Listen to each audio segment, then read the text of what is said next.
प्रत्येक शेतकरी वर्षाला 1 लाखाचा तर खात विकत घेते. बरोबर आहे. त्याला लावली तुम्ही 18% जीएसटी. 18% जीएसटी म्हणल्यावर 18,000 त्याचं घेतलं एका शेतकऱ्याकडून आणि त्याला पेन्शन दिली 6,000. तुमच्याकडे शिल्लक आमचे पैसे किती राहिले? 12,000. आणि तुम्ही काय म्हणता आम्ही शेतकऱ्याला पेन्शन दिली? काय दिली? 18% जीएसटी म्हणल्यावर सर्वसामान्य शेतकरी 1 लाखाचा खात विकत घेते. हा, घेतो का नाही? मग जीएसटी कशाला त्याला? पहिली होती का जीएसटी? सीएसटी होती का? काँग्रेसच्या काळात कधी होती का?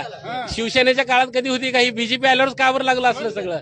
बीजेपी शेतकऱ्यांच्या विरोधातलं सरकार असं वाटतं का तुम्हाला? वाटतंय. कशामुळे वाटतंय?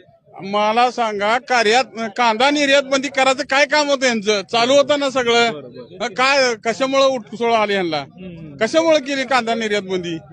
शेतकऱ्याचं नुकसान केलं का चांगलं केलं? मालाला भाव येते त्याची निर्यात बंदी लगेच.